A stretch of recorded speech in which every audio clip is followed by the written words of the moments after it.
केजरीवाल, उनकी गिरफ्तारी, उसके पश्चात ईडी में उनकी कस्टडी 28 मार्च तक, इस पूरे विषय को लेकर अरविंद केजरीवाल ने दिल्ली हाईकोर्ट में अपील किया था। उन्होंने अपील किया था कि उनकी गिरफ्तारी गैर कानूनी है, उनकी गिरफ्तारी इलीगल है और जो ईडी में उनको कस्टडी दिया गया है 28 मार्च तक के लिए, वह भी इलीगल है और उनको तुरंत से तुरंत राहत दिया जाए दिल्ली हाईकोर्ट द्वारा। दिल्ली हाईकोर्ट ने तुरंत सुनवाई पे मना कर दिया है, किसी प्रकार का स्टे नहीं लगाया, किसी प्रकार से सुनवाई नहीं हुई।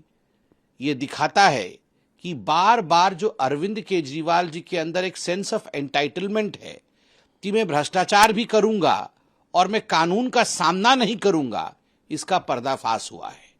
शुरू से ही एक ही बहाना अरविंद केजरीवाल जी ने बनाया है कि ये जो समन्स आ रहे थे ये इलीगल है और मेरे ऊपर किसी प्रकार से कोएर्सिव एक्शन अर्थात अरेस्ट इत्यादि नहीं होना चाहिए क्योंकि मैं पाक साफ हूं।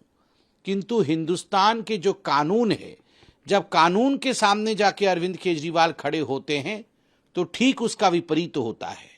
कागजात देखने के पश्चात, सबूतों को देखने के पश्चात कानून का हर पक्ष, चाहे वो लोअर कोर्ट हो चाहे वो हायर कोर्ट हो, सभी का ये मानना है कि जो हुआ है वो न्यायोचित हुआ है। और आपने यह भी देखा है 2 दिन पहले इस पूरे विषय को लेकर आधी रात को सुप्रीम कोर्ट में जाने की कवायद भी हुई थी। सुप्रीम कोर्ट से भी अपने याचिका को वापस लेना पड़ा था अरविंद केजरीवाल को। अरविंद केजरीवाल जी, आप मुख्यमंत्री हो सकते हैं मगर आप हिंदुस्तान के कानून से बड़े नहीं हैं। और मुझे तो आश्चर्य होता है देश की विपक्षी पार्टियों पर, आश्चर्य होता है कांग्रेस पार्टी की विडंबना को देखकर। पानी पी पी कर कांग्रेस पार्टी अरविंद केजरीवाल को कोस रहे थे। शराब घोटाले के तथ्यों को लेकर के, उसके फैक्ट्स को लेकर के प्रेस कॉन्फ्रेंस कर रहे थे और आज वो कह रहे हैं कि अरविंद केजरीवाल जी के साथ जो हुआ वो गलत हुआ। मैं एक चुनौती देना चाहता हूं। ये चुनौती है सोनिया गांधी जी के लिए, ये चुनौती है मल्लिकार्जुन जी के लिए, ये चुनौती है राहुल गांधी जी के लिए और ये चुनौती है तमाम कांग्रेस के दिग्गज नेताओं के लिए कि आप एक बार कैमरे में आज प्रेस कॉन्फ्रेंस करके कहिए कि हमारे नेता अरविंद केजरीवाल कट्टर ईमानदार है।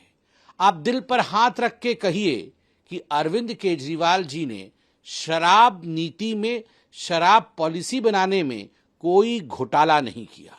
यदि आप ये कह देंगे कि अरविंद केजरीवाल कट्टर ईमानदार है तो हमें लगेगा वास्तविक रूप से आप जो कह रहे हैं वो आपकी दिल की आवाज है।